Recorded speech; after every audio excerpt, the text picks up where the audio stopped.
আসসালামু আলাইকুম। ভালো আছো আম্মা? কতদিন হলো তোমার নূরের মতো মুখটা দেখি না আম্মা। তোমাকে অনেক অনেক মিস করি আম্মা। ভালো আছি আমি। অনেক ভালো আছি বাবা। তুমি কেমন আছো? কতদিন হলো তোমাকে দেখি না বাবা। আব্বু ভালো আছে? ভাইজান কেমন আছেন আম্মা? শুনলাম ভাইজানের জন্য নাকি পাত্র দেখছো। বিয়ে কি ঠিক করেছ? হ্যাঁ বাবা, বিয়ের ডেট ঠিক হয়েছে। সামনের মাসের 15 তারিখে বিয়ে। তুমি কিন্তু তার আগেই চলে এসো। তোমাকে ছাড়া তোমার ভাইজান কিভাবে বিয়ে করতে পারবে বাবা? আমির মৃদু হেসে বলল, আসবো আম্মা। বিয়ের 2 দিন আগে বাংলাদেশে চলে আসবো। তা পাত্র কি করে আম্মা? বয়স কত? আর কোথায় পড়াশোনা করে? পাত্রের নাম কায়নাত শেখ। এবার এসএসসি পরীক্ষা দিয়েছে বাবা। তোমার ভাইজান চাইলে মেয়ে বিয়ের পরেও পড়ালেখা করবে। ও আচ্ছা আচ্ছা। দোয়া করো আমার জন্য। ভালো থেকো আম্মা, সুস্থ থেকো, আর নিজের খেয়াল রেখো। আল্লাহ হাফেজ। বলেই ফোন কেটে দিল আমির। আমির মোহাম্মদ মর্তুজা, বয়স ২৬ বছর। আমেরিকায় বিজনেস স্টাডিজ বিভাগে এমবিএ করছে। আমেরিকায় লেখাপড়া করলেও মনটা বাংলাদেশে পড়ে থাকে। আমেরিকার কালচার, সংস্কৃতি কোনো কিছুই আমিরের ওপর প্রভাব ফেলতে পারেনি। ৫ ওয়াক্ত নামাজ পড়ে আমির। বাজে কোনো নেশা, কোনো মেয়ে বন্ধু অথবা কোনো খারাপ সঙ্গ, বদ অভ্যাস আমিরের নেই। ধর্মভীরু আমির। ১৫ দিন পর অবশেষে চলে আসলো আমিরের বাংলাদেশে ফেরার দিন। কাপড় চোপড় গোছগাছ করে ব্যাগ প্যাক করে নিল। আমিরের কাপড় চোপড় বলতে খুব বেশি কিছু নেই। খুব সাধারণ জীবন যাপন করে আমির। যদিও মাকে কথা দিয়েছিল বিয়ের ২ দিন আগে বাংলাদেশে পৌঁছাবে, কিন্তু সময়ের ব্যস্ততায় তা আর হয়ে ওঠেনি। অবশেষে ১৪ তারিখ রাতে বাংলাদেশের ফ্লাইট। অবশেষে রেডি হয়ে একটা ক্যাব নিয়ে এয়ারপোর্টের দিকে রওনা দিল আমির। বাংলাদেশে পৌঁছাতে পৌঁছাতে রাত পার হয়ে দিন পার হয়ে গেল। আমির বাড়িতে পৌঁছে দেখল সবাই বিয়ের জন্য বরযাত্রী নিয়ে চলে গিয়েছে। আমির মনে মনে বলল, হ্যাঁ, এই ফাঁকে একটু ঘুমিয়ে রেস্ট নেওয়া যাক। আমিরের মা কল দিয়ে ছোট ছেলেকে বলল, বিয়ে বাড়িতে চলে আয় বাবা। তুই তো বাড়ি চিনিস। ঠিকানা দিয়ে দেই তোকে। চলে আয়। তুই আসলে আবিরেরও অনেক ভালো লাগবে। জবাবে আমির বলল, না থাক আম্মা, আমার অনেক টায়ার্ড লাগছে। তোমরা সবাই একেবারে বিয়ের অনুষ্ঠান শেষ করে বাড়িতে চলে এসো। আমি এখন আর যাচ্ছি না। তোমরা সবাই এনজয় করো। লম্বা একটু ঘুম দিব আমি। বাই। বলেই ফোনটা রেখে বিছানায় শরীর এলিয়ে দিয়ে একটা লম্বা ঘুম দিল আমির। আমির ঠিক কতক্ষণ ঘুমিয়েছে জানে না। হঠাৎ কলিং বেলের আওয়াজে ঘুম ভেঙে গেল আমিরের। ঘুম থেকে উঠে আমির দরজা খোলার জন্য পা বাড়ালো দরজার দিকে। এদিকে সবাই আমিরকে সারপ্রাইজ দেওয়ার জন্য সবাই দরজার আড়ালে দাঁড়িয়ে। কায়নাতকে দরজার সামনে একাই দাঁড় করিয়ে দিল।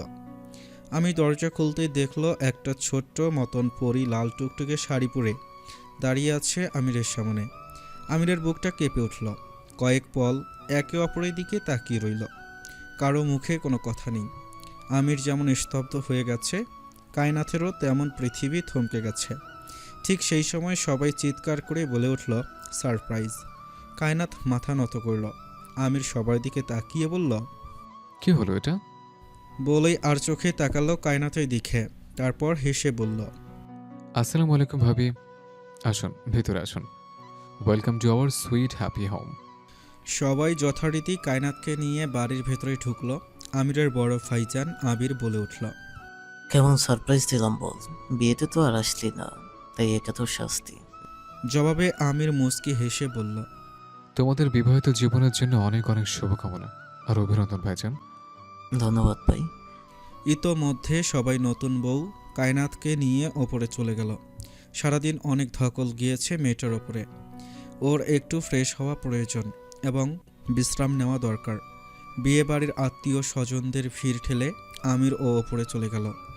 এদিকে আবির ও ফ্রেশ হওয়ার জন্য নিজের রুমের দিকে পা বাড়ালো।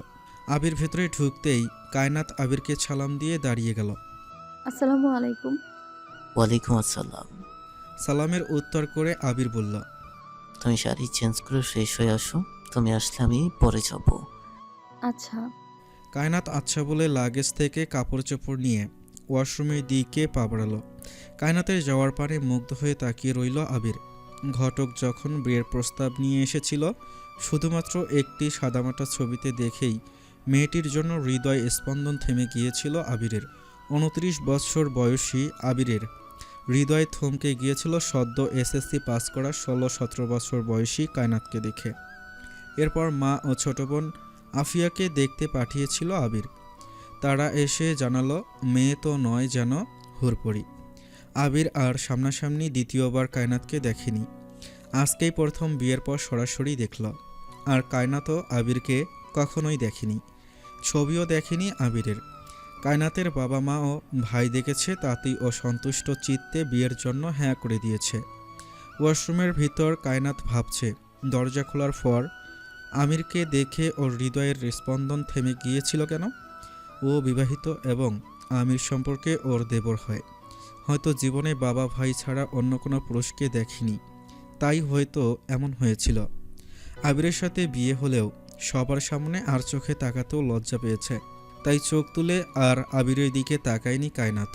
কিন্তু আমির দরজা খোলার সাথে সাথে সরাসরি আমিরের ওপরে চোখ পড়ে যায় কায়নাতের, এবং কয়েক সেকেন্ডের জন্য ওর মনে হচ্ছিল পাজোড়া কাঁপছে ওর, হয়তো এখন পড়ে যাবে জ্ঞান হারিয়ে মাটিতে। কায়নাথের ভাবনার ছেদ ঘটল ওয়াশরুমের দরজায় নক করার শব্দে। আবির বাইরে থেকেই ডাকছে, কায়নাত, কোনো সমস্যা? Do you need any help? জি দুঃখিত, আমি এখনই বেরোচ্ছি। বলে তাড়াতাড়ি ফ্রেশ হয়ে দরজা খুলে দিল কায়নাত। আবির পলক চেয়ে রইল কায়নাথের দিকে, তার সদ্য বিয়ে করা স্ত্রীর দিকে। ভেজা চুল থেকে টুপটুপ করে পানি পড়ছে। ঘোর লাগা দৃষ্টিতে কায়নাতের উদ্দেশ্যে বলল, তুমি কোন কাননের ফুল, কোন গগনের তারা? তোমায় কোথায় দেখেছি যেন কোনো স্বপ্নের পাড়া। কায়নাত লজ্জায় মিয়ে গেল। চোখ তুলে সদ্য বিয়ে করা বিবাহিত স্বামীর দিকে তাকাতে পর্যন্ত পারছে না। আবির কিছুক্ষণ এভাবে অপলক চেয়ে থেকে চুপচাপ ওয়াশরুমের দিকে পা বাড়ালো। ওয়াশরুম থেকে বের হতে আবিরের ফোনে কল আসলো, জরুরি একটা মিশনের জন্য এক্ষুনি বের হতে হবে আবিরকে। কলটা কেটে দীর্ঘশ্বাস ছেড়ে চেয়ে রইল কায়নাথের পানে। আমার প্রফেশনটা এরকমই, দিন নেই রাত নেই, ইমার্জেন্সি হলে যেতেই হবে। আরেকটা জরুরি অপারেশন, যা পোস্টপোন করা ছিল, কিন্তু আজ হঠাৎ করে সেটাই হতে চলেছে। ইনফরমেশন একদম সঠিক। অপারেশনটা আজকে না করলেই ঝামেলা হয়ে যাবে, অপরাধীরা আরও অ্যালার্ট হয়ে যাবে। আবির পুলিশের এসআই পদে চাকরিরত অবস্থায় রয়েছে এবং পুলিশের সিক্রেট মিশনগুলো আবির দক্ষতার সাথে সম্পাদন করে। আজ ওর বিয়ের দিন ছিল বিধায় মিশনটাকে একটু পোস্টপন করা হয়েছিল, কিন্তু হেড অফিস থেকে খবর এসেছে ইনফরমেশন যা পাওয়া গেছে তা আজকের মধ্যে মিশন কমপ্লিট না করলে পরবর্তীতে অপরাধীরা আরও অ্যালার্ট হয়ে যাবে এবং আস্তানা বদলে ফেলবে। অজ্ঞতা আজকে যেতেই হবে। এভাবে আবিরের বক্ষস্থলে ব্যথা উদয় হলো। অপরাধীর ন্যায় ধীর পায়ে কায়নাতের সামনে হাঁটু গেড়ে বসে কায়নাতের ছোট্ট হাত দুটো নিজের দুই হাতে মুষ্টিবদ্ধ করে চোখে চোখ রাখল।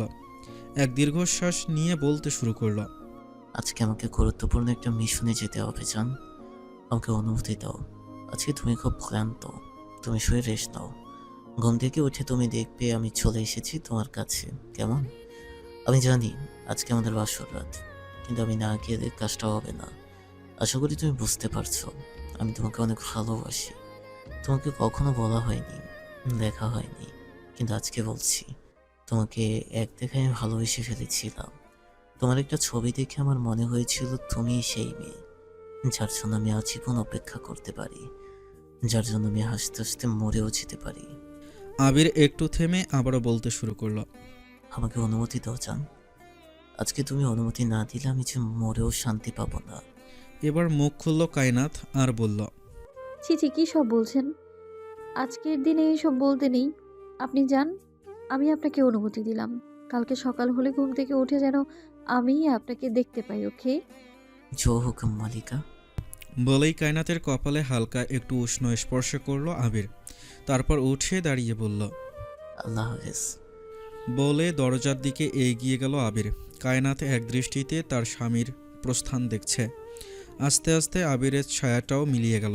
ঠিক কতক্ষণ কায়নাত জেগে আবিরের জন্য অপেক্ষা করেছে তা কায়নাত নিজেও বলতে পারবে না। ভোরের দিকে ঘুমিয়ে গেছে ক্লান্তিতে। সকাল 8টায় দরজার নক করার শব্দে চোখ খুলে গেল কায়নাতের। আবিরের ছোট বোন আফিয়া দরজার নক করছে নাস্তা খাওয়ার জন্য। কায়নাত দরজা খুলে দিতেই আফিয়া ধীর পায়ে রুমে ঢুকল। রুমে প্রবেশ করে বলল, আসসালামু আলাইকুম ভাবি, ভাইয়া কোথায়? ঘুমে ঢুলঢুলো চোখে কায়নাত উত্তর করল, ওয়ালাইকুম আসসালাম। তোমার ভাইয়া রাতে বের হয়ে গেছে। আমাকে বলল কি যেন একটা জরুরি মিশন আছে, সকালে চলে আসবে। এখনো আসেনি। ভাইয়া বাহিরে গেছে? আমরা তো কেউ জানি না, কখন গেল ভাবি? জানতে চাইলে আফিয়া কায়নাত বলল, গতকাল রুমে ঢোকার পরে একটু পরেই ফ্রেশ হয়ে বাইরে চলে গেছে। বলেছিলেন সকালে নাস্তা করার সময় চলে আসবে।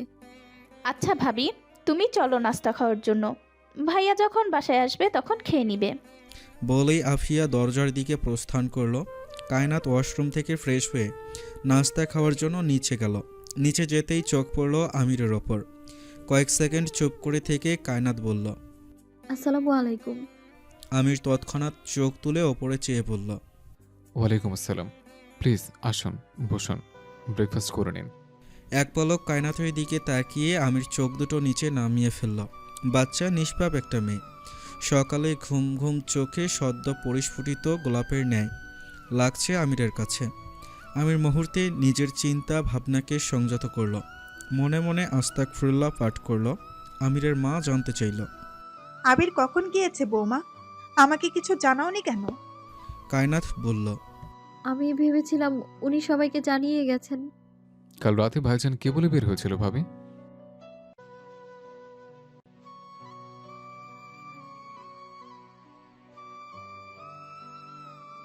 আমিরের কেমন যেন খুব টেনশন হচ্ছে।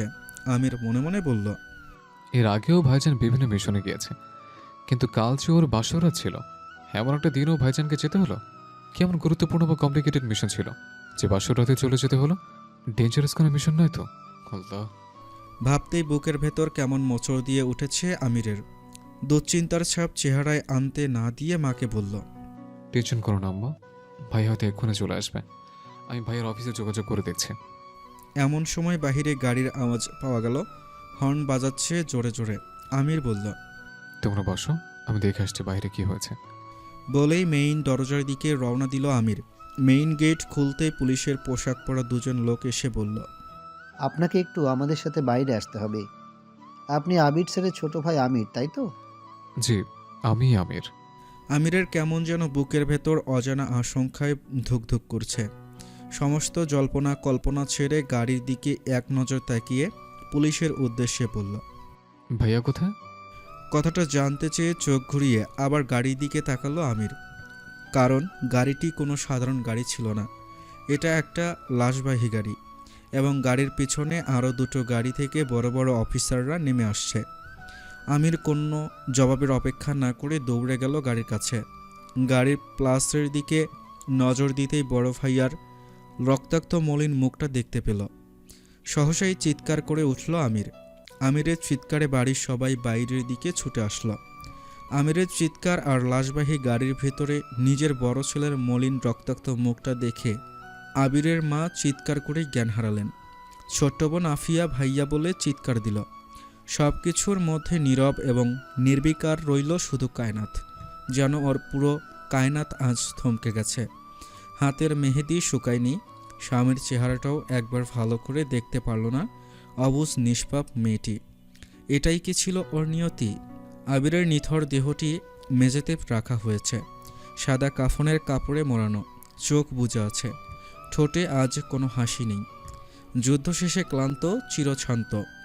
সবার আগে আমিরই দেখেছে দেহটা। মাত্র 29 বছর তরুণ আবির নিজের চোখে বড় ভাইকে এভাবে দেখে যেন সময় থেমে গেছে আমিরের জন্য। কোনো চিৎকার নেই, কোনো আর্তনাদ নেই, শুধু দুই চোখ বিস্ময়ে ভরে গেছে। যেন বুঝতেই পারছে না কিভাবে একটা সকাল এমন শূন্য হতে পারে। এদিকে কায়নাত নিজের ঘরের মেঝেতে আধশোয়া অবস্থায় পড়ে আছে। মেঝেতে বিয়ের রাতে ছড়িয়ে থাকা গোলাপের পাপড়ি, দেয়ালে ঝুলছে মুকুট ও আলোকসজ্জা। ঠিক যেন গতকাল রাতেই শুরু হয়েছে এক নতুন জীবনের গল্প। কিন্তু সকালটা এসেই যেন ছিঁড়ে ফেলল সেই গল্পের প্রথম পাতাই। আত্মীয় স্বজনেরা কায়নাতকে এসে নিয়ে গেল নিচে হলরুমে, যেখানে আবিরের লাশ রাখা হয়েছে। চারপাশে শোকাচ্ছন্ন মানুষ, কিন্তু তার মধ্যে সবচেয়ে করুণ দুটি কণ্ঠ, দুটি হৃদয়, একটি মায়ের আর একটি বোনের। আবিরের মা বসে আছেন ছেলের মাথার পাশে, তার কপালে বারবার চুমু খাচ্ছেন, আবার দুহাতে বুক চাপড়ে চিৎকার করে কাঁদছেন। আবির, ও বাবা আমার বাবাকে আমার বুক থেকে ছিনিয়ে নিল। আমি তোকে কত যত্নে মানুষ করলাম, তোর মুখে বাসর রাতের হাসি দেখার আগেই এ কি সকাল দেখলাম রে বাবা। তিনি ছেলেকে জড়িয়ে ধরতে চান, কিন্তু কাফনের কাপড়ে বাধা পড়ে। উনি কাঁপা কাঁপা কণ্ঠে ফিসফিস করে বলেন, ওরা বলে তুই মরে গেছিস। তুই মরতে পারিস না আবির, তোর মা এখনো বেঁচে আছে। তুই আমার বুকে দুধ খেয়ে বেঁচে উঠেছিলি, এভাবে ঠান্ডা হয়ে শুয়ে থাকতে পারিস না রে বাবা। আবিরের বোন আফিয়া থরথর করে কাঁপছে, চোখের জল হাঁপিয়ে উঠেছে কাঁদতে কাঁদতে। সে আবিরের পা ধরে বসে আছে, চিৎকার করে বলছে, ভাইয়া, তুমি উঠো না ভাইয়া, একটা বার উঠো। আমি তোমাকে আর রাগ দেখাবো না। তুমি চাইলে আমি চুপচাপ করে থাকবো। তুমি শুধু একবার চোখ মেলে তাকাও ভাইজান। আফিয়ার গলায় আহাজারির ধ্বনি যেন ছাদের ওপর গিয়ে আঘাত করে ফিরে আসে। চারপাশে সবাই চুপ, কেউ বলার মতো কোনো ভাষা খুঁজে পাচ্ছে না। চারপাশে কান্নার শব্দ, মাতন, আহাজারি, কিন্তু ঠিক পাশে একটু নীরব আর পাথর হয়ে বসে আছে আমির। আবিরের ডান হাতটা তার দুই হাতের মধ্যে শক্ত করে ধরে রেখেছে, যেন এখনও বিশ্বাস করতে পারছে না এই হাত একদিন ওকে কাঁধে তুলে খেলেছে, আর আজ সেই মানুষটি নিথর হয়ে শুয়ে আছে। এই মুহূর্তে আমির কাঁদছে না, কিন্তু তার চোখে জল জমে গেছে, তার চোখ দুটো ভীষণ জ্বলছে। সে একদৃষ্টে চেয়ে আছে ভাইয়ার মুখের দিকে, যেন মনে মনে খুঁজে চলছে সেই হাসিটা, যেটা ওকে কতবার সাহস দিয়েছে। তার বুকের ভেতর নিঃশব্দে ভেসে উঠেছে একের পর এক স্মৃতি। মনে মনে আমির ঠোঁট বিড়বিড় করে আওড়ালো, তুমি তো ছিলে আমার সবচেয়ে বড় শিক্ষক ভাইজান। পরীক্ষার আগে আমায় ঘুমাতে দিতে না, আর এখন তুমি চিরদিনের জন্য ঘুমিয়ে পড়লে ভাইয়া। তুমি নেই, কিন্তু তোমার হাসিটা, তোমার হাত ধরা, তোমার গলা ধরা, আদর করা সব থাকবে। আমি রেখে দেবো ভাইয়া। তুমি মারা যাওনি, তুমি আমার মধ্যে সারা জীবন বেঁচে থাকবে ভাইজান।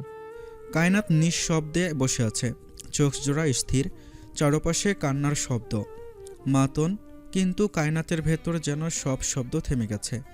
একটা অচেনা শূন্যতা বুকের মাঝখানে গেঁথে আছে।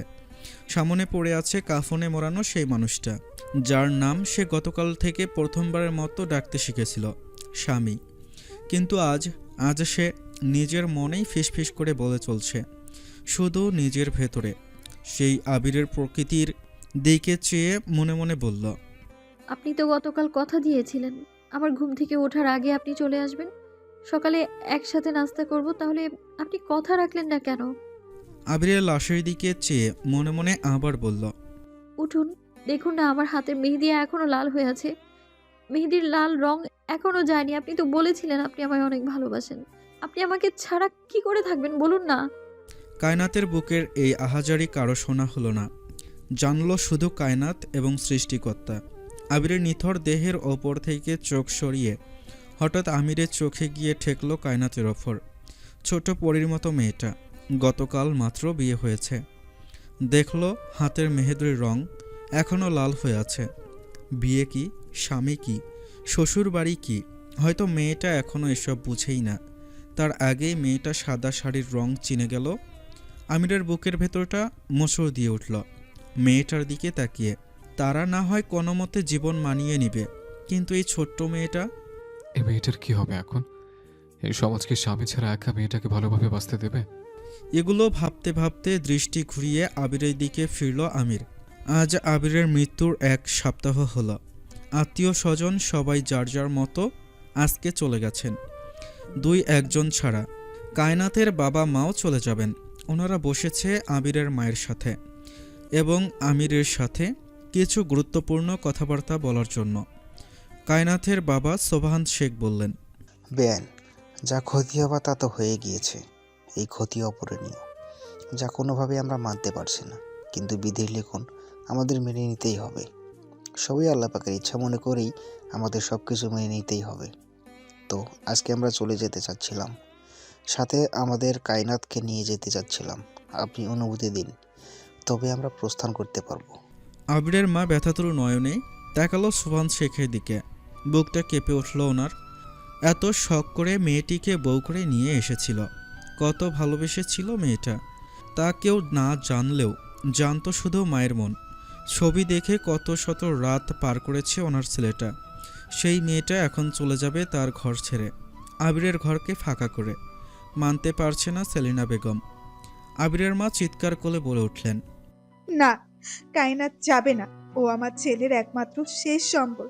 আমার ছেলে যে ওকে অনেক শখ করে এনেছিল বিয়াই, কত ভালোবাসতো আপনারা জানেন না। আমি শুধু জানি কতদিন ছবি দেখে কথা বলতো মেয়েটার সাথে, কত ভালোবাসতো কায়নাতের থেকে। যেদিন প্রথম ছবি দেখেছিল সেই দিন থেকে আমার ছেলে ওর জন্য ভালোবেসে পাগল হয়ে গেছিল বিয়াই। ও আমাদের ছেড়ে যেতে পারবে না। কায়নাতকে দেখলে যে আমার মনে হবে আমার ছেলের শেষ ভালোবাসাটুকু আমার কাছে আছে। ওকে নিয়ে যাবেন না বিয়াই, আপনার দুটো পায়ে ধরছি, হাত জোর করে অনুরোধ করছি, আমার ছেলের শেষ সম্বল আমার কাছে রেখে যান। সোফান শেখ আপত্তি করে বললেন, এই কি বলছেন বেন আপনি? এসব কি হয় নাকি? অসম্ভব ব্যাপার। প্লিজ আপনি এসব কথা বলবেন না আমাকে।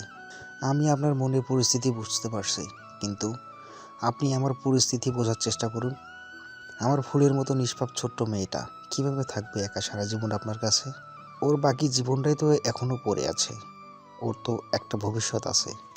একজন মৃত মানুষের ভালোবাসা হয়ে থাকা কি আদৌ সম্ভব বিয়ান? প্লিজ বোঝার চেষ্টা করুন। আপনার নিজেরও তো একটা মেয়ে আছে, তাই আবেগ দিয়ে তো আর জীবন চলবে না। করুণ আকুতি ভরা কণ্ঠে কথাগুলো বললেন সোফান শেখ। কিন্তু আবিরের মা মানতে নারাজ। তিনি অঝর ধারায় কেঁদে চলছেন আর কায়নাতের হাত শক্ত করে ধরে রেখেছেন।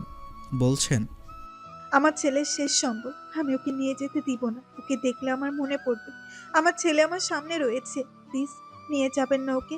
অনেক শখ করে নিয়ে এসেছিল আমার ছেলে ওকে এই বাড়িতে। আবিরের মা একটু থেমে আবার বলতে শুরু করলেন, আর অন্য কোথাও বিয়ে হবে, অন্য কারো বাড়িতে বউ হয়ে থাকবে, এটা আমি মেনে নিতে পারবো না। ও যে আমার ছেলের পছন্দ, আমার ছেলের ভালোবাসা। কথাগুলো বলে অঝর ধারায় কাঁদতে লাগলেন সেলিনা বেগম। আমির মায়া ভরা চোখে তাকিয়ে রইল মায়ের দিকে। বিয়ান প্লিজ একটু বোঝার চেষ্টা করুন। আমার ফুলের মতো মেয়ের জীবনটা নষ্ট হয়ে যাবে। কিভাবে থাকবে ও স্বামী ছাড়া, সন্তান ছাড়া? আমার একমাত্র মেয়ের একাকিত্ব জীবন। আমি বাবা হয়ে কিভাবে মেয়ের এই অভিশপ্ত জীবন লিখে দিতে পারি? আমির বাবা, তুমি তো সব কিছুই বুঝতে পারছো। তুমি তোমার মাকে একটু বোঝাও। কায়নাতের বড় ভাই রেদওয়ান বলল, আমির, তুমি বুঝদার ছেলে। আমাদের সমাজ দুনিয়া সম্পর্কে তুমি সব কিছুই জানো। একা একটা মেয়েকে আমাদের সমাজ কোন নজরে দেখে তা তুমি খুব ভালো করেই জানো। তাই এখানে আমাদের বোনকে আমরা এইভাবে হাজব্যান্ড ছাড়া রেখে যেতে পারি না। তুমি বোঝানোর চেষ্টা করো আন্টিকে। আমরা তো আন্টি শত্রু নই, কিন্তু কিভাবে এখানে রেখে যাব বলো কায়নাতকে? আমার বোন কোন পরিচয়ে বাড়িতে একা থাকবে? আবিরের বিধবা স্ত্রীর পরিচয়? আমির তার মাকে বোঝানোর চেষ্টা করে বলল, মা, তুমি শান্ত হও প্লিজ। তুমি যা বলছো তা নয় মা। কিভাবে ছোট্ট মেয়েটি বিধবার সাজে জীবনটা পার করবে বলো তো? আজ যদি আফিয়ার সাথে এরকম কিছু হতো, তুমি কাউকে রেখে আসতে পারতে? বলো, মেনে নিতে পারতে ওর রঙহীন জীবন? মাকে উদ্দেশ্য করে কথাগুলো বলল আমির। আবিরের মা কাঁদো কাঁদো কণ্ঠে বলল, আমি কিচ্ছু জানি না বাবা, আমার ওকে চাই। তুই কি করবি কর, আমি কিচ্ছু জানি না। আমার ছেলের শেষ সম্বল ও। ওকে অনেক ভালোবেসে নিয়ে এসেছিল এই বাড়িতে, বলেছিল সারা জীবন এখানে থাকবে, ঘরটা আলোকিত করে রাখবে। আবিরের ফুপু হঠাৎ বলে উঠল, কি বলছেন ভাবি এসব? এই মেয়ে আশায় তো আবিরের জীবনটাই চলে গেল। ঘর কিভাবে আলোকিত করবে ও? নিজের সাথে যে সারা জীবনের জন্য অন্ধকার নিয়ে এলো। আমির চোখ ঘুরিয়ে তাকালো তার ফুপুর দিকে। আমির খুব ভালো করে জানে তার ফুপুর স্বভাব চরিত্র কেমন। মানুষের ভালো সহ্য করতে পারেন না তিনি। মানুষের দুর্বল জায়গাত আঘাত করতে পারলে ভালো লাগে এই ভদ্রমহিলার।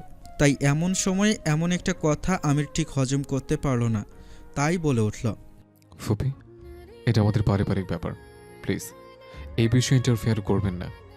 ফুপুর এই কথাটা ভালো লাগলো না, তাই মুখ ঝামটা মেরে চলে গেল রান্নাঘরের দিকে। আমির নিজের মাকে বোঝাতে না পেরে শোভান শেখের হাত ধরে বলল, আঙ্কেল প্লিজ কয়েকটা দিন অন্তত রেখে যান। আমি মাকে বুঝিয়ে শুনেই ভাবিকে ঠিক আপনার বাড়িতে রেখে আসবো। কিন্তু শোভান শেখ কোনোভাবেই মানতে নারাজ।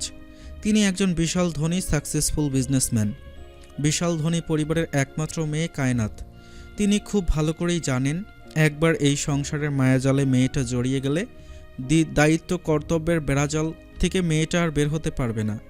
সারা জীবন ধুকে ধুকে মরতে হবে এই সংসারে। কি আর অবশিষ্ট আছে এই সংসারে তার জন্য? না স্বামী আছে, না আছে একটা সন্তান যাকে অবলম্বন করে বেঁচে থাকবে। আর পরিবার পরিজন, আত্মীয় স্বজন, মানুষই বা কি বলবে। তাই তিনি আমিরের উদ্দেশ্যে বললেন, দেখো বাবা, তোমার বয়স অল্প, আমি যা বুঝি তুমি তা বোঝো না। যখন তুমি নিজে একদিন বাবা হবে তখন ঠিকই বুঝতে পারবে আজকের আমার অবস্থা। আজকে এই পরিবারে কোনো ঝামেলা নেই হয়তো, তাই আমার মেয়ে শান্তিতে কিছুদিন থাকতে পারবে। আজ বাদে কাল তোমার বিয়ে হবে, তোমার বউ আসবে, সে কি মেনে নেবে অযাচিত বিধবা যুবতী এক যাকে? আমিরের মা সেলিনা বেগম সাথে সাথে বলে উঠলেন, আমির বিয়ে করবে না, আপনি ওকে রেখে যান, আমি কথা দিচ্ছি আমির অন্য কোথাও বিয়ে করবে না। শোভান শেখ অবাক হয়ে বললেন, অন্য কোথাও বিয়ে করবে না মানে কি বিয়েন? তাহলে আপনার ছেলে কি সারা জীবন কুমার হয়ে থাকবে? আমাদের জন্য ও কেন বিয়ে করবে না? আর তাছাড়া সমাজেই বা কি বলবে একটা অবিবাহিত ছেলে মেয়ে একই বাড়িতে থাকলে? জানতে চাইলে শোভান শেখ। কায়নাতের বড় ভাই রেদোয়ান বলল, দেখুন আন্টি, আমি আপনার ইমোশনের সম্মান করি, কিন্তু আমার বোনের জীবনটা কোনো ফেলনা নয়। এই সংসার কখনো শুরু হয়নি। এই সংসারের বেড়াজালে আমার একমাত্র বোনকে আমি সারা জীবন ধুকে ধুকে মরার জন্য কোনোভাবেই রেখে যেতে পারি না। ইম্পসিবল। প্লিজ বোঝার চেষ্টা করুন। আমিরের মা আমিরের হাত ধরে বলল, বাবা তুই কিছু কর, কায়নাতকে নিয়ে যেতে পারবে না, ও আমার ছেলের শেষ সম্বল, আমি ওকে কিছুতেই নিয়ে যেতে দিব না। আমির জানে তার মা আবিরকে খুব ভালোবাসত। বড় ছেলে ওনার প্রথম সন্তান। ছেলের মোহে পড়ে উনি এসব কথা বলছেন। ছেলের মৃত্যুর শোক এতটাই ভয়াবহ যে এখন মাকে কোনো কিছুই বোঝানো যাবে না। আমির চোখ বন্ধ করে লম্বা একটা দীর্ঘশ্বাস ছাড়ল। কঠিন এক সিদ্ধান্ত নিয়ে ফেলল আমির। আমির বুঝতে পারল আর কিছুই করার নেই, তার মাকে বোঝানো আর সম্ভব নয়। তাই আমির সোভান শেখের হাতটা ধরে বলল, আঙ্কেল, আমি যদি আপনার মেয়েকে বিয়ে করতে চাই, আপনার কি কোনো আপত্তি আছে তবে? সাথে সাথে ঘরে উপস্থিত সব আত্মীয় স্বজন অবাক হয়ে গেল। কারো মুখে রাস শব্দ পর্যন্ত নেই। শোভন শেখ আমিরের হাত ধরে হতবাক হয়ে চেয়ে রইল ছেলেটার মুখের দিকে। এতক্ষণ ধরে সব কথাই শুনছিল কায়নাত। বড়দের কথার মাঝে কোনো রিয়াকশন দিতে পারছিল না। তার জীবন নিয়ে সবাই সব সিদ্ধান্ত নিয়ে ফেলেছে। আগেও একবার নিয়েছে এই বিয়েটা দিয়ে। তার কোনো কিছু বলার ছিল না, আর আজ চুপ থাকতে পারল না। তাই সবার উদ্দেশ্যে বলে উঠল, আমি এই বিয়েতে রাজি না। কায়নাত তীব্রভাবে বিয়েতে অস্বীকার করল। কায়নাতের কথা শুনে আমির কায়নাতের দিকে তাকালো। সোভান শেখ ওনার ছেলের দিকে তাকালেন, তারপর বললেন, আমি আমার মেয়ের সাথে একটু আলাদা করে কথা বলতে চাইছি। তারপর বাবা ও ছেলে মিলে কায়নাতকে নিয়ে গেল অন্য রুমে। তারপর সোভান শেখ বললেন, আম্মু আমার, তুমি বিয়ের জন্য না করছো কেন আম্মু? আমরা তোমাদের ভালোর জন্য সিদ্ধান্ত নিচ্ছি। বোন আমার, তুমি দুনিয়া সম্পর্কে এখনও অবগত নাও। এই দুনিয়া তোমাকে একা ভালোভাবে শান্তিতে কিছুতেই বাঁচতে দেবে না। আমি তোমাকে বিয়ে করতে যাচ্ছে, সম্মানের সাথে তোমাকে এই বাড়ির বউ করে রাখবে। তুমি না করো না বোন আমার, ছোট্ট সোনা আমার। ভাইয়ের মুখের দিকে তাকিয়ে কাঁপা কাঁপা কণ্ঠে বলল কায়নাত, না ভাইজান, আমি আর বিয়ে করব না। উনি আমাকে অনেক ভালোবেসে বিয়ে করেছিলেন ভাইজান। বাবা ও ভাই মিলে কোনোভাবে কায়নাতকে বোঝাতে পারছে না কায়নাতের একই কথা, সে আর বিয়ে করবে না। এমন সময় দরজা নক করলো আমির। শোভান শেখ উঠে দরজা খুলে দিলেন। আমির বলল, আপনারা যদি কিছু মনে না করেন, আমি ভাবির সাথে কথা বলতে চাই। সোবাহান শেখ রেদওয়ানকে চোখের ইশারার সাথে আসতে বললেন। দুজন মানুষ নীরবে ঘর থেকে বের হয়ে গেলেন। দেখুক চেষ্টা করে, ছেলেটা যদি রাজি করতে পারে তবে আমার মেয়ের জন্যই ভালো হবে। মনে মনে ভাবলেন শোভান শেখ। আমির দৃষ্টি মাটিতে নত রেখে কায়নাতকে জিজ্ঞেস করল, বিয়েতে আপনার আপত্তি কোথায়? আমাকে বলতে পারেন যদি কিছু বলা থাকে আপনার। কায়নাত আর চোখ তুলে তাকালো না আমিরের দিকে। কাঁপা কাঁপা কণ্ঠে বলল, গতকাল যখন উনি বের হয়ে গিয়েছিলেন, যাওয়ার আগে আমার হাত ধরে বলেছিলেন আমাকে উনি অনেক ভালোবাসেন। আমি যেন ওনার জন্য অপেক্ষা করি। আমি প্রায় সারা রাত অপেক্ষা করে শেষের দিকে ওনার একটা ডায়েরি পেয়েছিলাম। সেখানে উনি ডায়েরির প্রত্যেকটা পেজে শুধু আমায় নিয়ে লিখেছেন, যেন ডায়েরিতে হৃদয় খুলে রেখে দিয়েছেন উনি। আমি একটা একটা করে ডায়েরির পেজ পড়ছিলাম আর ভাবছিলাম এমনভাবে কোনো একটা মানুষ ভালোবাসতে পারে। আমি তো ওনাকে চিনতাম না, দেখিনি কখনো। আপনি জানেন, বিয়ের পর প্রথম কোনো পুরুষকে আমি দেখেছি, সেই পুরুষটা আপনি।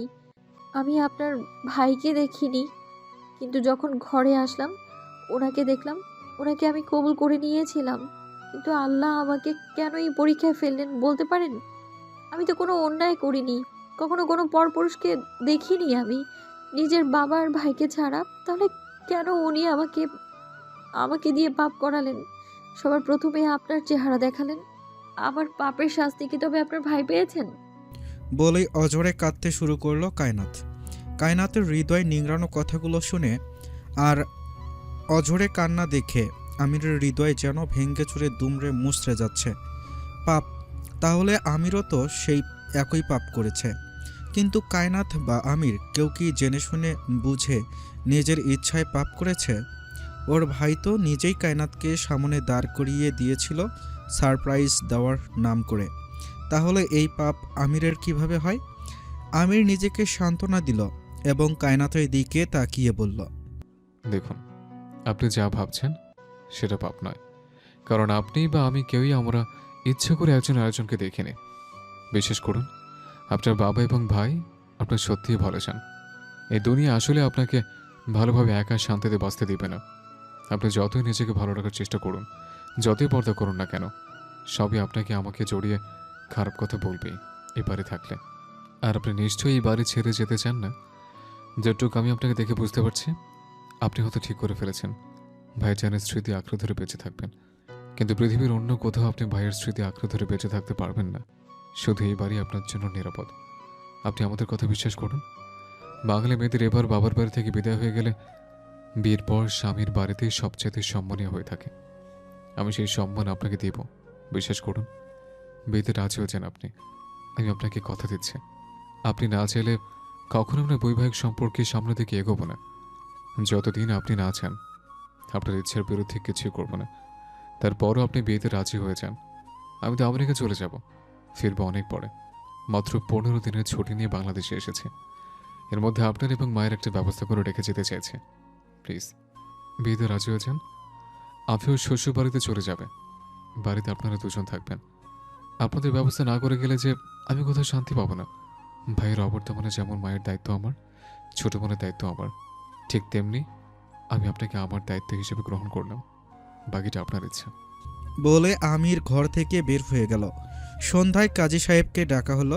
খুব সিম্পল সাদামাটাভাবে দুইজনের সম্মতিতেই 3 কবুল বলে বিয়ে হয়ে গেল আমির আর কায়নাতের। আমির আর কায়নাত সারা জীবনের জন্য পবিত্র বিবাহ বন্ধনে আবদ্ধ হলো। বিয়ের পর কারো সাথে কারো কোনো কথা তো দূর, কোথাও দেখাও হয়নি আর।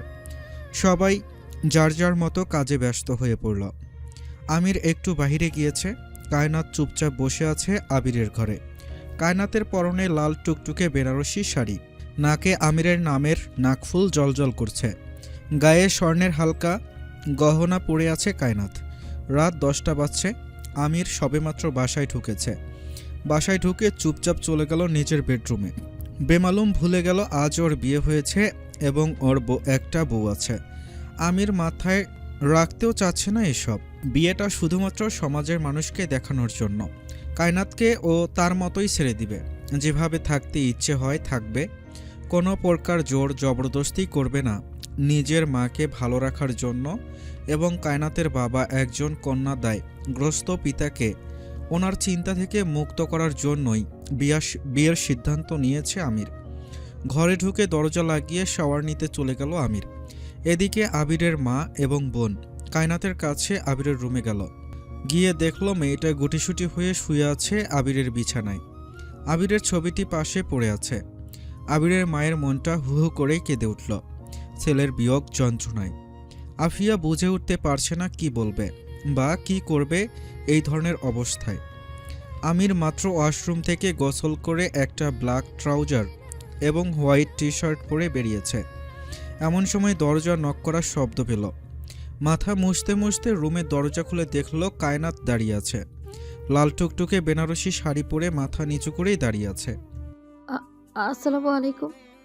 ওয়ালাইকুম আসসালাম। আমির কায়নাতকে এই সময় নিজের দরজার সামনে অ্যাকসেপ্ট করেনি। আমির থোয়া হয়ে গেল, চোখ বুলিয়ে এদিক ওদিক তাকিয়ে দেখলো কেউ নেই। আমির বুঝতে পারল ওর মা ও বোন এসে ওকে এখানে দিয়ে গেছে। আমির ধীরে ধীরে দরজা সম্পূর্ণ খুলে দিল, রাস্তা ছেড়ে দাঁড়ালো। কায়নাত কোনো কথা বলছে না, দীর্ঘ সময় ওভাবেই দাঁড়িয়ে রইল। আমিরও কোনো কথা বলছে না, চুপচাপ দরজা ধরে দাঁড়িয়ে রইল। কায়নাত কোনো কথা না বলে চুপচাপ আমিরের রুমের ভিতরে প্রবেশ করল। আমির দরজা বন্ধ করে দিল। কায়নাত কাঁপা কাঁপা পায়ে এগিয়ে গিয়ে খাটের কার্নিশ ঘেঁটে দাঁড়ালো। মনের মধ্যে জড়তা, ভয়, সংশয়, কিন্তু মুখে কিছু বলতে পারছে না কায়নাত। আমির দরজা লাগিয়ে ঘুরে একবার তাকালো কায়নাতের দিকে, বুঝতে পেরেছে মেয়েটার দ্বিধা এবং সংশয়। এগিয়ে গেল কায়নাতের কাছে। ভাবি আপনি এতটুকু বলেই থেমে গেল আমির। নিজের ভুল বুঝতে পেরে দাঁত দিয়ে নিজের ঠোঁট কামড়ে ধরল আমির। তারপর হালকা কেশে গলা পরিষ্কার করে বলল। আপনি বসুন কায়নাত। কায়নাত তবুও ভয়ে জুবুথুবু হয়ে দাঁড়িয়ে রইল। আমির চোখ তুলে তাকালো কায়নাতের ভীত সন্ত্রস্ত চোখের দিকে। আপনি কি আমার কথা শুনতে পাননি কায়নাত? জানতে চাইল আমির। কথাটুক একটু জোরেই বলেছিল আমির। ভয়ে কেঁপে উঠল কায়নাতের দেহ, মন। আমির এটা দেখে নিজের ভুল বুঝতে পারল। সদ্য এসএসসি পাশ করা একটা মেয়ে মাত্রই বিধবা হয়েছে, ওর সাথে আরও নরম করে কথা বলতে হবে বুঝতে পারল আমির। প্লিজ বসুন কায়নাত, আমাকে ভয় পাবার কিছু নেই, বসুন। কায়নাত খাটের এক কোণায় বসে পড়ল। আমির ধীরে সুস্থে কথা বলা শুরু করলো। আমাকে ভয় পাবেন না কায়নাত। বিকেলে কথা হয়েছিল আপনার সাথে, আমি বলেছি আপনার আমার বিয়েটা শুধুমাত্র আমার মা এবং আপনার বাবাকে দুশ্চিন্তা মুক্ত করার জন্য এবং আপনাকে একটা নিরাপদ ভবিষ্যৎ দেওয়ার জন্য। আপনি যদি এই সম্পর্ক আগাতে না চান, আমি আপনাকে জোর করে বাধ্য করব না, তাই আমাকে ভয় পাবেন না। আপনি এই বাড়িতে নিজের মতো করে থাকুন, আমার কিছুদিন আছে, তারপর তো ইউএসএতে চলেই যাব। কথাটি শুনে কায়নাত চোখ তুলে তাকালো আমিরের দিকে। আমির আবারও বলতে শুরু করলো। তবে একটা কথা, যদিও ঘরের ভিতরে আপনার আমার স্বামী স্ত্রীর সম্পর্কটা অন্যরকম, কিন্তু ঘরের বাইরে সবার সামনে যেন সম্পর্কটা স্বাভাবিক থাকে, এই চেষ্টা আপনার এবং আমার দুজনকে করতে হবে। আমি চাই না ঘরের বাইরে পাঁচ কথা হোক। আমির চোখ তুলে তাকালো আবারও কায়নাতের দিকে। মেয়েটা এখনও নিশ্চুপ। আমির বুঝতে পারছে না ঠিক কিভাবে ষোড়শী মেয়েটিকে হ্যান্ডেল করবে, তাই আবারও বলা শুরু করলো। দেখুন, আমি জানি আপনি হয়তো ভাইয়ের স্মৃতি আঁকড়ে ধরে সারা জীবন বেঁচে থাকার কথা চিন্তা করছেন। আপনার বয়স অল্প, আমি আপনার দোষ দিব না, তবে কারো স্মৃতি আঁকড়ে ধরে বেঁচে থাকা এত সহজ নয়, এটা খুবই কঠিন কাজ। আপনাকে আমাকে সমাজ, সামাজিকতা, পরিবার এগুলো নিয়ে ভাবতে হবে। আপনার আমার আশেপাশের সবগুলো মানুষের কথা ভাবতে হবে, তাদেরকে খুশি রাখতে হবে। এই যেমন ধরুন, আপনার বাবা এবং আমার মায়ের দুশ্চিন্তা মুক্ত করার জন্য বিয়েটা করলাম। আপনার বা আমার কারো ইচ্ছা ছিল না, কিন্তু বিয়েটা করতে হয়েছে। এটাই পারিবারিক বন্ধন, সামাজিকতা। কায়নাত এবার চোখ তুলে তাকালো আমিরের দিকে, কাঁপা কাঁপা কণ্ঠে বলল। আমি জানি, কিন্তু আমার সময় লাগবে। এই মুহূর্তে আমি কোনো কিছু নিয়ে ভাবতে পারছি না। আমির চোখ তুলে তাকালো কায়নাথের দিকে, ভাবলো তার বড় ভাইয়ার কথা। কত ভালোবেসেছিল মেয়েটিকে, বাসবে নাই বা কেন? মেয়েটি যে ছোট্ট একটি পুতুলের মতো দেখতে। আমির ভাবনা থেকে বের হলো কায়নাতের বলা কথায়। কায়নাত জানতে চাইল, আমি ঘুমাবো কোথায়? আমির এই প্রথম আবিরের মৃত্যুর পর একটু মুচকি হাসলো যেন। কায়নাতের দিকে তাকিয়ে জবাব দিল আমির। এটা মুভি চলছে না যে আমি নিচে আর আপনি বিছানায় ঘুমাবেন। অবশ্য আমার রুম, আমার বিছানা, আমি বিছানায় ঘুমাবো, চাইলে আপনি বিছানায় ঘুমাতে পারেন। বলেই বিছানার এক কোণায় গিয়ে শুয়ে পড়ল আমির টান টান হয়ে। সাথে এও বলল, আর আমাকে ভয় পাবার কিছু নেই, আমি এক পাশে শুয়ে থাকবো, আপনি অপর পাশে শুয়ে পড়ুন। আর হ্যাঁ শুনুন, চেঞ্জ করে ঘুমাবেন। শাড়ি পরে ঘুমানোর অভ্যাস হয়তো আপনার নেই, লাইট অফ করে ঘুমাবেন। আমি লাইট জ্বালানো থাকলে আলোতে ঘুমাতে পারি না। আমির বুঝতে পারল কায়নাত পাশে শুয়ে আছে। চোখ বন্ধ করে আমিরও শুয়ে পড়ল। সারাদিন অনেক ক্লান্ত ছিল, তাই সহজে ঘুম চলে আসলো চোখে। আমির ফজর ওয়াক্তে উঠে নামাজ পড়ার জন্য লাইট জ্বালালো। কায়নাতকে ডাকতে হবে নামাজ পড়ার জন্য। কায়নাতের কাছে আসতেই চক্ষু চড়ক গাছ আমিরের। এই মেয়ে এভাবে শুয়েছে কেন? এখন কি করে রাখবো এই মেয়েকে? ভাবতে লাগলো আমির। ভাবনার সুতো ছিঁড়ল কায়নাতের নড়াচড়ায়। ঘুমের মধ্যে কি যেন বলছে মেয়েটা। আমির একটু ঝুঁকে শোনার চেষ্টা করলো। আম্মু লাইট অফ করো, ঘুমাতে দাও প্লিজ। আমার অনেক ঘুম পেয়েছে। বলেই আবার ঘুমের দেশে তলিয়ে গেল মেয়েটা। এই প্রথম আমির কায়নাতের পুরো শরীরে দৃষ্টি বুলালো। চুলগুলো এলোমেলো হয়ে চাঁদের মতো মুখটি ঢেকে রেখেছে।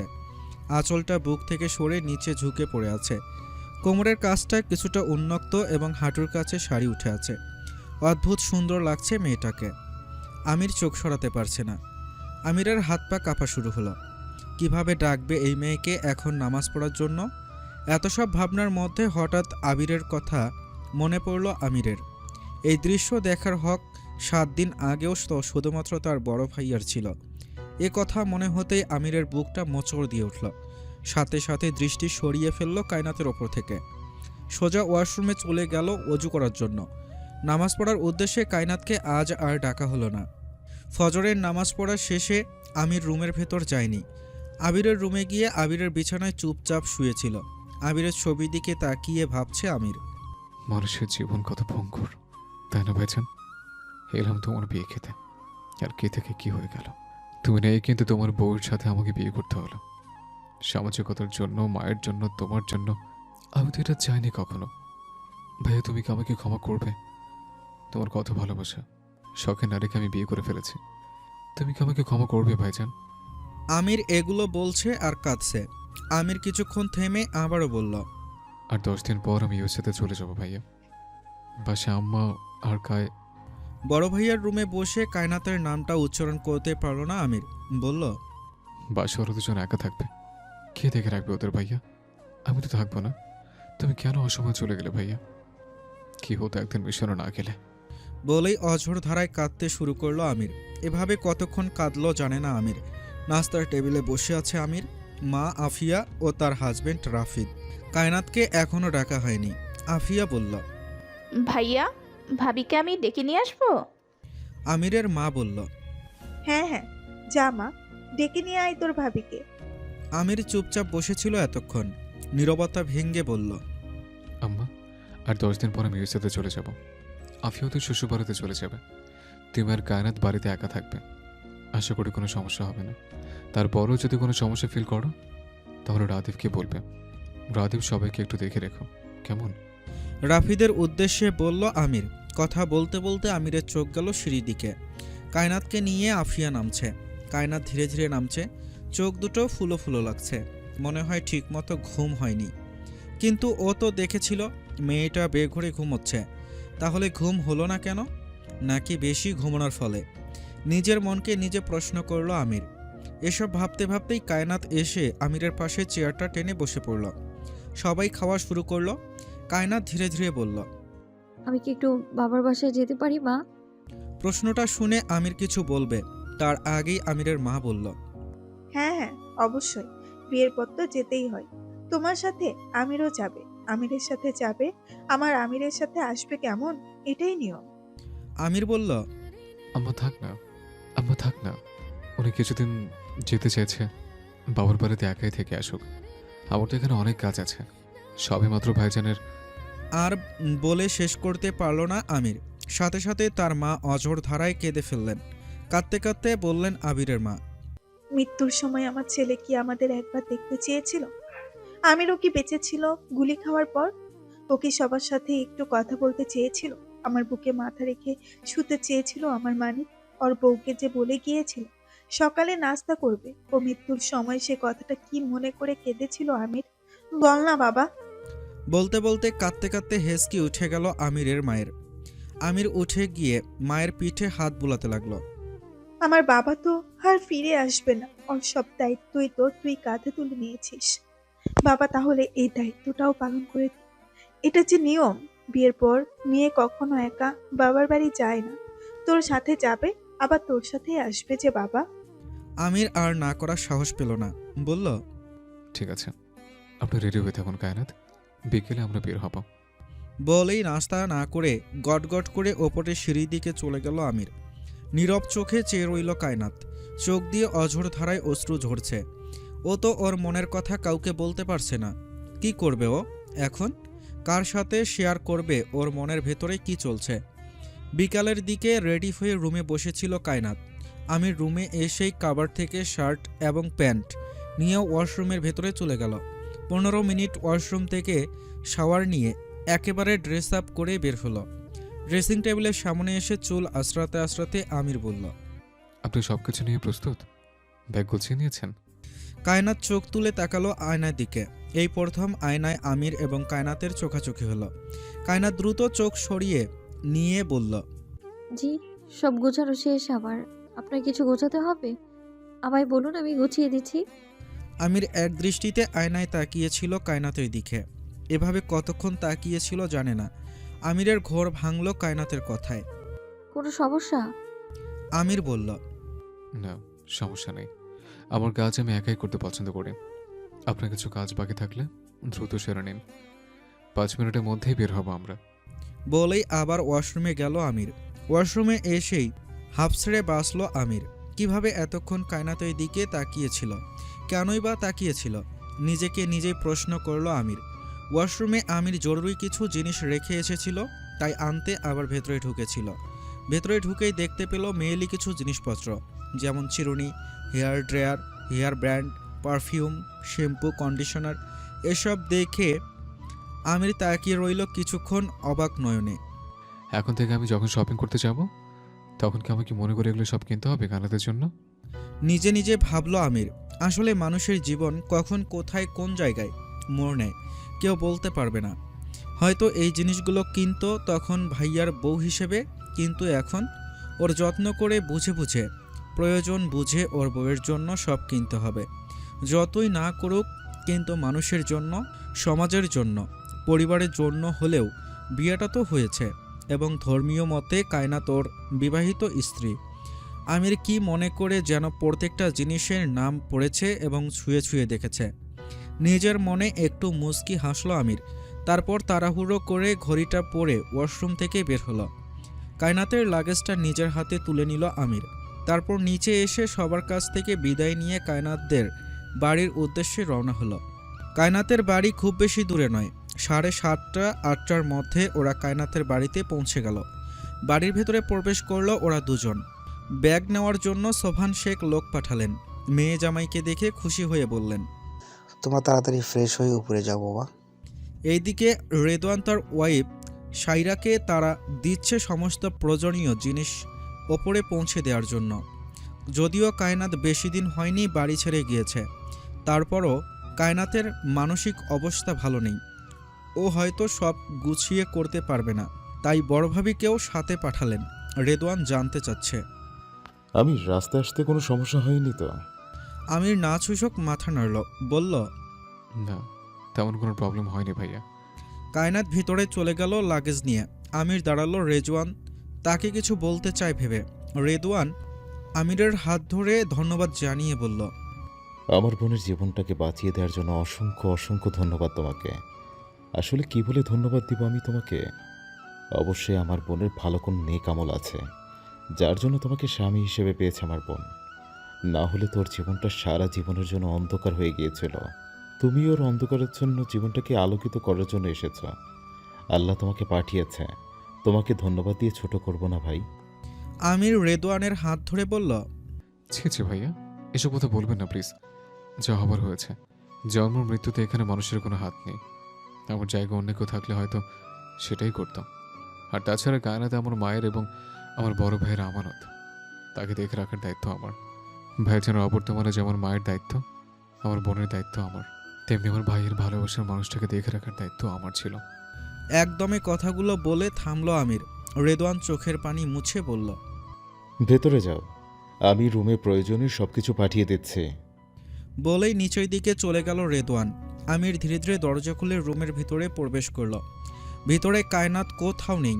ওয়াশরুম থেকে পানির শব্দ আসছে। আমির বুঝতে পারল কায়নাত ওয়াশরুমে। আমির চোখ ঘুরিয়ে ঘুরিয়ে কায়নাতের রুমটাকে পর্যবেক্ষণ করছে। মোটামুটি দুজনের জন্য থাকার একটা বেড। আমিরের বেডের মতো এত বড় নয়। সাথে একটা পড়ার টেবিল, ছোট্ট একটা ড্রেসিং টেবিল, এক কর্নারে একটা ছোট্ট লাইব্রেরি। বোঝা যাচ্ছে ষোড়শী কায়নাত বই পড়তে ভালোবাসে। আরেক পাশে নামাজের জন্য জায়গা, সুন্দর একটা বেলকনি। বেলকনিতে বিভিন্ন ফুলের গাছ লাগানো। আমির বেলকনির সামনে হেঁটে গেল। বেলকনির দরজা ঠেলে বেলকনিতে গিয়ে দেখলো নানান ধরনের ফুল ফুটে আছে। লাল গোলাপ, ছোট ছোট জবা গাছ, রাই বেলি ফুলের গাছ। বুঝতে পারলো কায়নাত ফুল ভীষণ পছন্দ করে। ফুল খুব পছন্দ করে মেয়েটা, বুঝতে পারলো আমির। ছুঁয়ে ছুঁয়ে ফুলগুলোকে দেখছে, ভালো লাগছে তার। ফুলগুলো একদম সতেজ, তার ওপর মনে হচ্ছে না যে মেয়েটি এতদিন ধরে বাড়িতে নেই, কেউ যত্ন করেনি। কায়নাতের অবর্তমানে যথেষ্ট যত্ন করা হয়েছে ফুলগুলোকে। আমির বুঝলো কায়নাত এই বাড়ির খুব আদরের, আর হবে নাই বা কেন? মেয়েটা তো ফুলের মতোই, নিজের মনে মনে ভাবলো আমির। তবে কায়নাত যে এতদিন বাড়িতে নেই দেখে বোঝার উপায় নেই। সবাই ফুলের যথেষ্ট যত্ন করেছে। কায়নাত যে এই বাড়ির সব থেকে আদরের সদস্য ছিল বুঝতে পারলো আমির। ওয়াশরুমে দরজা খোলার শব্দে পিছনে ফিরে তাকালো আমির। দেখলো মাত্র গোসল করে বের হয়েছে কায়নাত। মাথার চুলগুলোর টাওয়াল দিয়ে পেঁচানো, ওড়নাটা গায়ে জড়ানো, সালোয়ার কামিজ পরা এই প্রথম কায়নাতকে দেখলো আমির। এতদিন শুধু শাড়িতেই দেখেছে। অদ্ভুত সুন্দর লাগছে মেয়েটাকে। এসব ভাবতে ভাবতে দেখলো কায়নাত মাথা থেকে টাওয়ালটা খুলল। চুলগুলো থেকে টুপটুপ করে পানি পড়ছে। ও অদ্ভুত এক সৌন্দর্য মেয়েটির মধ্যে এসে যেন ভর করেছে। অনেক পবিত্র এবং স্নিগ্ধ লাগছে কায়নাতকে। আমির ঘোর লাগা দৃষ্টিতে তাকিয়ে আছে কায়নাতের দিকে। আমির কিছু একটা ভেবে চোখ সরিয়ে নিল, নিচের দিকে চেয়ে রুমের দিকে গেল। তারপরে ব্যাগ থেকে কাপড় নিয়ে ওয়াশরুমে গেল ফ্রেশ হতে। কায়নাতের দিকে আর ফিরে তাকালো না। কায়নাত ড্রেসিং টেবিলের আয়নায় সব কিছু দেখল। ঠিক মিনিট 10 পর আমির ওয়াশরুম থেকে বের হলো। কালো একটা টি শার্ট এবং অ্যাশ কালার ট্রাউজার পরে আছে, গলায় টাওয়েল ঝুলানো। টাওয়েলের কোনা দিয়ে চুল মুছতে মুছতে বের হলো। কায়নাত আয়না দিয়ে সব কিছু দেখছে পরিষ্কারভাবে। কায়নাত এক দৃষ্টিতে তাকিয়ে আছে আমিরের দিকে। প্রথমবার যখন আমিরকে দেখেছিল এইভাবেই তো দেখেছিল কায়নাত, মুগ্ধ হয়ে। আমির হঠাৎ চোখ তুলে তাকাতেই দেখল কায়নাত ওর দিকে তাকিয়ে আছে। হঠাৎ আমির কায়নাতের এমন দৃষ্টিতে ভেবাচাকা খেয়ে গেল। থতমত হয়ে জিজ্ঞাসা করল, কিছু বলবেন? লজ্জায় কায়নাত মাথা নিচু করে ফেলল। তারপর নাছুশক মাথা নেড়ে বলল, না, কিছু বলবো না। বলেই চুপচাপ রুম থেকে বের হয়ে গেল। আমিরের মনে হলো হৃদয়ের স্পন্দন দুই একটা থেমে গেল। এমন করে কেন দেখেছিল মেয়েটা? প্রথমবার যেদিন দরজা খুলে দেখেছিল আমির লাল টুকটুকে ছোট্ট একটা পরীর মতো বউ, সেই দিনও ঠিক এইভাবেই আমিরের হৃদয়ের স্পন্দন থেমে গিয়েছিল। সবাই মিলে ডিনার করছে। শোভান শেখ বললেন, তা বাবা আমির, তোমার মায়ের শরীর এখন কেমন আছে? ভালো আছো তো বেআইন? যেরকম দেখে এসেছিলাম আমার তো খুব টেনশন হচ্ছিল। আমির বলল, জি বাবা, আম্মা ভালো আছেন, আপনি টেনশন করবেন না, সব কিছু আস্তে আস্তে ইনশাল্লাহ ঠিক হয়ে যাবে। এমন সময় হঠাৎ খেতে খেতে নাকে মুখে খাবার উঠে গেল কায়নাথের। আমির চটজলদি এক গ্লাস পানি ঢেলে কায়নাথের মুখের সামনে ধরল। রেদওয়ান ও তার ওয়াইফ সাইরা দৃশ্যটি মন ভরে অবলোকন করেছে। মনের মধ্যে একটা প্রশান্তি রেদওয়ানের। বোনটা খারাপ হাতে পড়েনি। টেনশন হচ্ছিল বোনটার জীবনে না জানি কি হয়। দায়িত্ব থেকে গ্রহণ করেছিল আমির, শুধু কি দায়িত্ব থেকে যাবে? স্বামী স্ত্রী সম্পর্ক আদৌ স্বাভাবিক হবে কিনা এই ভয় করছিল রেদওয়ান। কায়নাতের মা বলল, বাবা, আমার মেয়েটাকে দেখে রেখো। তোমার হাতে তুলে দিয়েছি আমার মেয়েটাকে। এই ছোট্ট বয়সে মেয়েটা অনেক দুঃখ, অনেক কষ্ট দেখে ফেলেছে আমার মেয়েটা। তুমি ছাড়া ওর কেউ নেই বাবা। আমার মেয়েটাকে কখনো কোনো কষ্ট দিও না বাবা। হাত ধরে কথা বলতে বলতে কেঁদে দিল কায়নাতের মা। আমির কায়নাতের মাকে আশ্বস্ত করে বলল, আপনি কোনো টেনশন করবেন না মা, কায়নাত এই বাড়িতে যেমন ছিল তার চেয়ে ভালো থাকবে আমাদের বাড়িতে। আমি কথা দিচ্ছি, আমার মা ওকে নিজের মেয়ের মতো করেই রাখবে। আমিরের মোবাইলে জরুরি একটা ফোন আসায় আমির সবার কাছ থেকে বলে ফোন নিয়ে রুমে চলে গেল। এদিকে সাইরা ভাবি কায়নাতকে তার রুমে ডেকে নিয়ে গেল। এদিকে এসো, বসো কায়নাত। কেমন আছো বলো? ওই বাড়িতেই সব ঠিকঠাক? ওই বাড়িতেই তোমার কেউ অযত্ন করছে না তো? আর আমির আমির তোমার সাথে ভালো ব্যবহার করে তো, নাকি শুধু দায়িত্ব হিসেবেই তোমাকে রেখে দিয়েছে? আমার কাছে সব বলো কায়নাত, তুমি না বললে আমি তো বুঝতে পারবো না বোন। কায়নাতের হাত ধরে কথাগুলো বলল কায়নাতের ভাবি। জবাবে কায়নাত বলল, ভালো আছি আমি ভাবি। ওই বাড়িতে সবাই যত্ন করে, আমার অনেক ভালোবাসে, আর উনি অনেক ভালো লোক। কিছুক্ষণ থেমে ভাবি আবার বলল, দেখো কায়নাত, এই ছোট জীবনে তোমার সাথে অনেক কিছু ঘটে গিয়েছে, অনেক কষ্ট পেয়েছো তুমি, কিন্তু জীবন তো আর থেমে থাকবে না। নতুন করে শুরু করো বোন। বিয়ে হয়েছে তোমার, আমির এখন তোমার স্বামী। ওকে তোমার স্বামীর স্থান দিতে হবে, স্বামীর মর্যাদা দিতে হবে। তুমি বুঝতে পারছো তো না আমি কি বলতে চাইছি? কায়নাতের উদ্দেশ্যে কথাগুলো বলল কায়নাতের ভাবি সাইরা। কথাগুলো নীরব রইল, চোখ তুলে তাকালো না, পায়ের আঙ্গুল দিয়ে ফ্লোরে ঘষাঘষি করছে। ভাবি বুঝলো এর চেয়ে বেশি খুলে বলার প্রয়োজন নেই। কায়নাত বুদ্ধিমতী মেয়ে, ও সব কিছুই বুঝবে। তারপর বলল, যাও রুমে যাও, দেখো আমিরের কিছু প্রয়োজন হয় কি না। আমির বিয়ের পর নতুন এসেছে এই বাড়িতে, তোমাকে ছাড়া তেমন কিছুই চেনে না ও।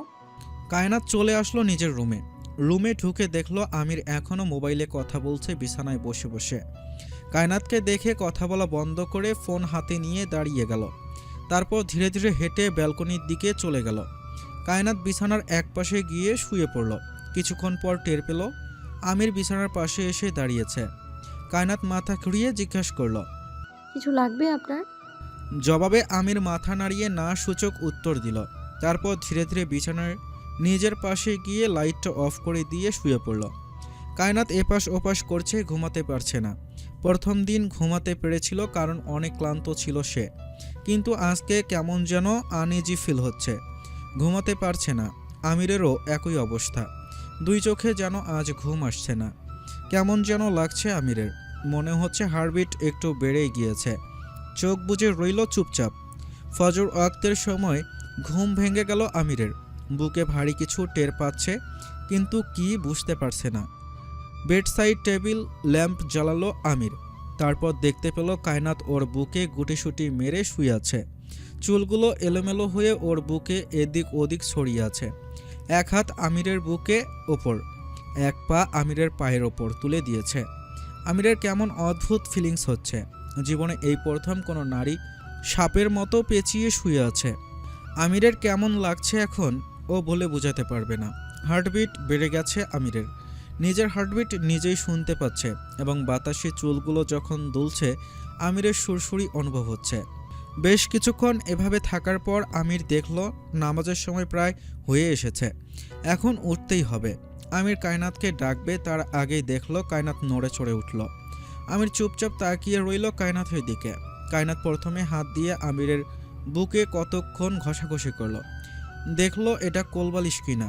কোলবালিশ কেমন শক্ত শক্ত, বুকে হালকা লোমশ লাগলো।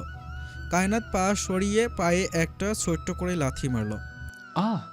আমির লাথি খেয়ে আহ করে শব্দ করলো। কায়নাত শব্দ শুনে চট করে মাথা তুলে আমিরের দিকে তাকালো। তাকিয়ে হতভম্ব হয়ে গেল মেয়েটা। হাত দিয়ে চুলগুলো কানের পিছনে গুজে বলল, আপনি এখানে কি করছেন? আমাকে ধরে শুয়েছেন কেন? আমির কায়নাতের দিকে তাকিয়ে বলল, আমি আপনাকে ধরে শুয়েছি? সিরিয়াসলি কায়নাত, চোখটা খুলে একটু দেখুন তো, কে কাকে ধরে শুয়েছে? এমনভাবে সাপের মধ্যে পেঁচিয়ে ধরেছেন, আমি তো নিঃশ্বাস নিতে পারছি না, আর একটু হলে মরে যাব। কায়নাথ একটু চোখ এদিক ওদিক সরিয়ে দেখল। আসলেই ও আমিরকে সাপের মতো পেঁচিয়ে ধরে শুয়ে আছে। সাথে সাথে চট করে ছেড়ে দিয়ে অন্যদিকে ঘুরে গেল। আমির একবার বিছানা ছেড়ে উঠে বলল, বুকটা আমার অসার হয়ে গিয়েছে, এভাবে কেউ ধরে ঘুমায়? এখন থেকে মাঝখানে কোলবালিশ দিয়ে ঘুমাবেন। বলেই সাথে সাথে ওয়াশরুমের দিকে চলে গেল আমির। ওয়াশরুমের দরজা লাগিয়ে যেন হাঁপ ছেড়ে বাঁচল। কি একটা অবস্থা হয়েছিল সেটা শুধুমাত্র আমির নিজেই জানে। মেয়েটা যেন লজ্জা না পায়, তাই এই কথা বলে সাথে সাথে ওয়াশরুমে ঢুকেছে আমির। আমিরের নিজেরও অদ্ভুত অনুভূতি হচ্ছিল, যা কখনো আগে অনুভব করেনি। কেমন এক অনুভূতি যা বলে বোঝাতে পারবে না কাউকে। শক্ত সামর্থ্য ২৬ বছরের পূর্ণ যুবক আমির। এভাবে যদি একটা মেয়ে আষ্টে পৃষ্ঠে জড়িয়ে শুয়ে থাকে, তাও সেটি আর কেউ নয়, তারই বিবাহিত সহধর্মিণী, যাকে ছোঁয়ার বা পাবার পূর্ণ অধিকার রয়েছে। কিভাবে একটা সুপুরুষ মানুষ ঠিক থাকতে পারে? প্রায় মিনিট ১৫ পর আমির অজু করে বের হলো। নামাজ পড়ার জন্য একেবারে মসজিদে চলে গেল। যাবার সময় এক নজর কায়নাতের দিকে চোখ পড়েছিল, কিন্তু বেশিক্ষণ স্থায়ী করতে দেয়নি। লজ্জা পাবে মেয়েটা এই ভেবে।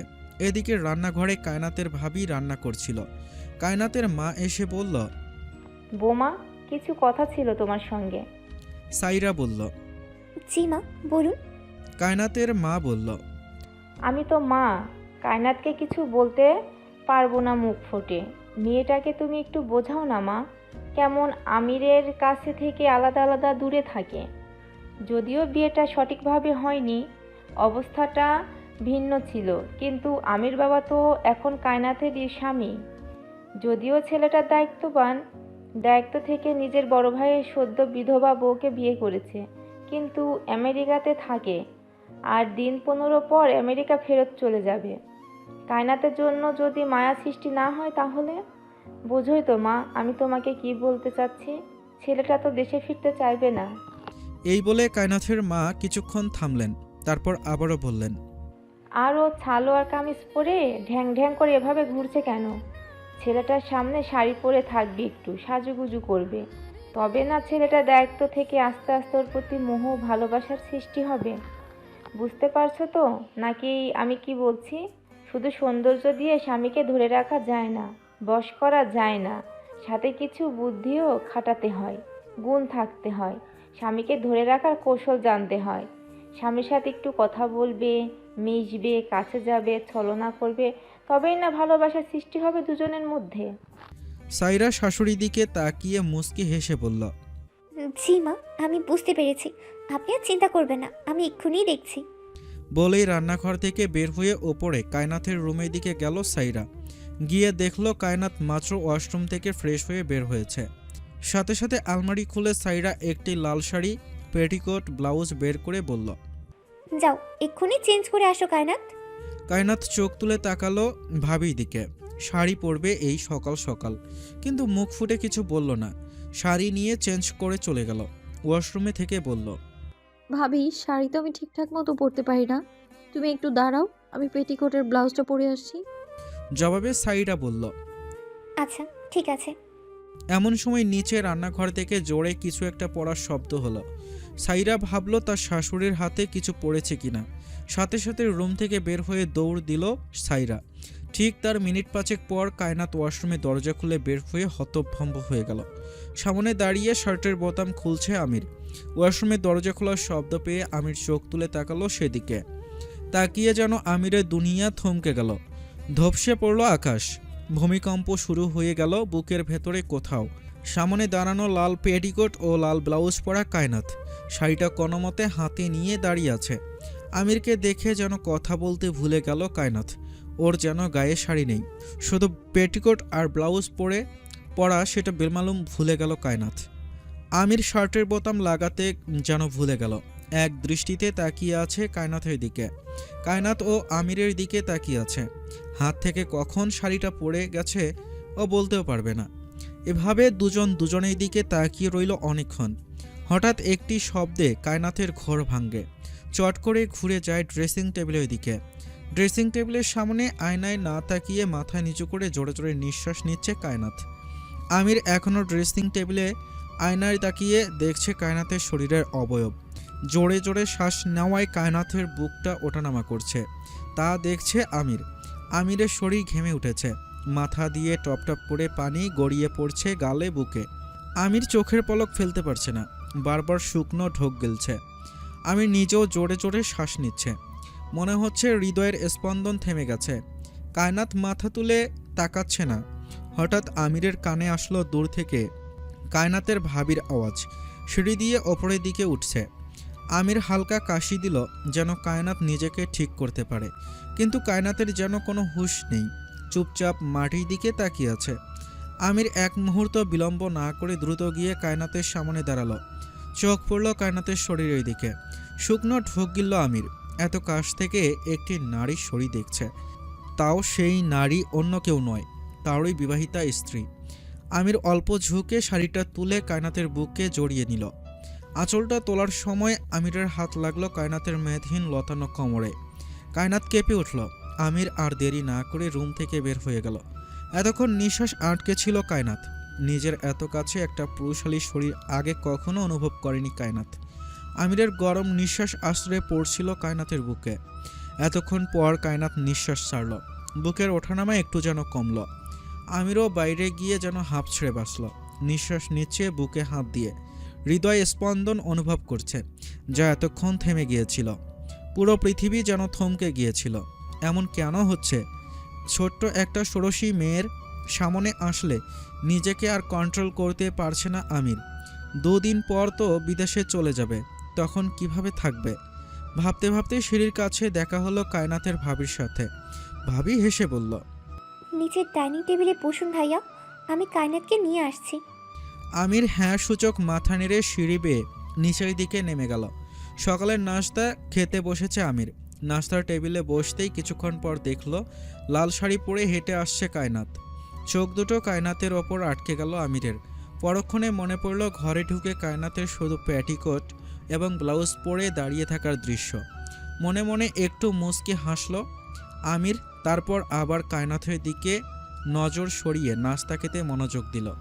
কায়নাত হেঁটে আসছে আর আমিরের দিকে তাকিয়ে ভাবছে ভাবির বলা কথাগুলো। কিছুক্ষণ আগে ভাবি ওকে অনেক কথা খুব ভালোভাবে বুঝিয়েছে।